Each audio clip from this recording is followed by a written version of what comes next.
tekanan zat cair, di mana suatu gelas yang berisi air yang sangat penuh lalu ditutup dengan kertas di atasnya.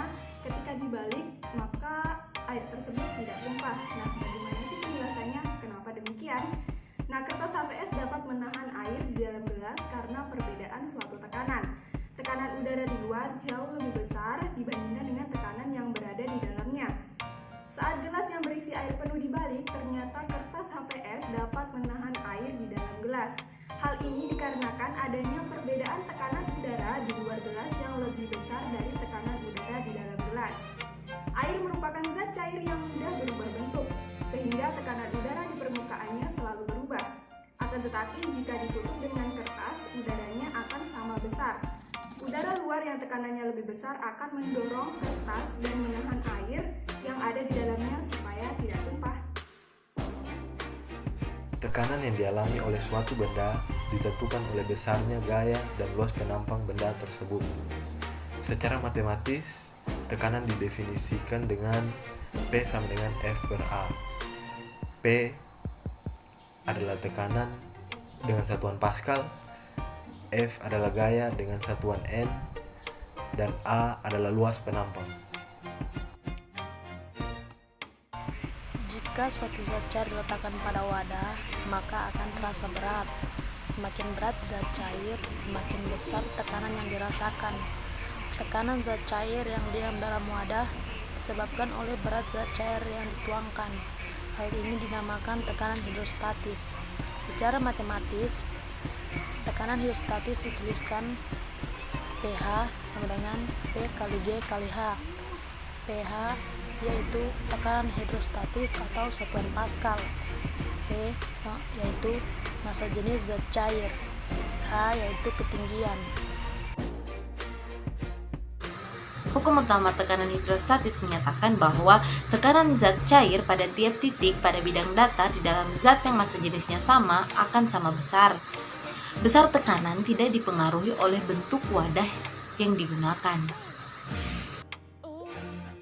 Berasal dari kata hidro yang berarti cair dan statis yang berarti diam. Jadi tekanan hidrostatis merupakan tekanan disebabkan oleh berat cair dalam keadaan diam. Tekanan hidrostatis adalah tekanan yang diakibatkan oleh gaya yang ada pada zat cair terhadap suatu luas bidang tekanan pada kedalaman tertentu. Besarnya tekanan hidrostatis zat cair dipengaruhi beberapa faktor, yaitu kedalaman, massa jenis zat cair, dan percepatan gravitasi. Tekanan hidrostatis dapat dihitung dengan menggunakan rumus P sama dengan Rho kali G kali H, di mana P adalah tekanan dalam zat cair dengan satuan Pascal atau Newton per meter kuadrat.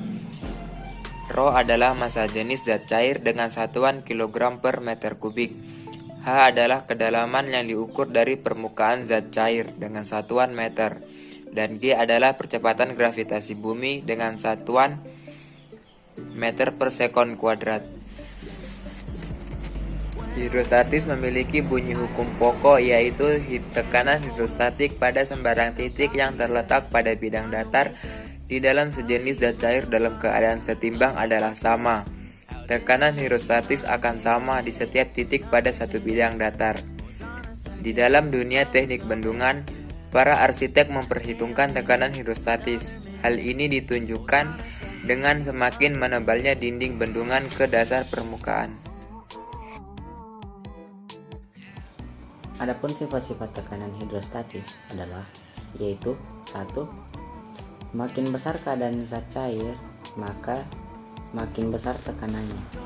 Hal itu dapat dibuktikan pada gambar 2.1, itu sifat zat cair dalam wadah. Yang kedua yaitu zat cair menekan ke segala arah dan gaya yang dihasilkan tegak lurus, di mana hal itu dapat dibuktikan pada dinding wadah. Yang ketiga, pada keadaan yang sama, tekanan zat cair selalu sama. Hal itu dapat dilihat pada aplikasi tekanan hidrostatis dalam kehidupan sehari-hari. Penerapan tekanan hidrostatis. Yang pertama, infus yang dipasang pada orang sakit. Biasanya sebelum dipasang infus, perawat atau dokter melakukan pengukuran tekanan darah pada pasien terlebih dahulu. Karena untuk memastikan bahwa tekanan infus harus lebih tinggi daripada tekanan darah, agar tekanan cairan infus dapat mengalir ke dalam tubuh pasien. 2. Pembuatan bendungan. Tukang bangunan membuat dinding bendungan bagian bawah lebih tebal dari bagian atas, karena sesuai dengan konsep tekanan hidrostatis. Bawah semakin dalam, maka tekanan akan semakin besar. 3. Berenang. Pada saat kita berenang, semakin dalam kita menyelam, maka telinga akan terasa sakit. Hal ini karena semakin dalam kita menyelam, maka tekanan hidrostatis juga semakin besar. Jadi hukum Pascal itu merupakan hukum yang menyatakan bahwa tekanan yang dikenakan pada zat cair di dalam sebuah ruang tertutup akan diteruskan ke semua arah dengan sama besar dan sama rata. Aplikasi hukum Pascal, tekanan di piston 1 sama dengan tekanan di piston 2, atau P1 sama dengan P2. Bunyi hukum Pascal yaitu tekanan yang diberikan pada zat cair di dalam ruang tertutup akan diteruskan ke segala arah dengan sama besar.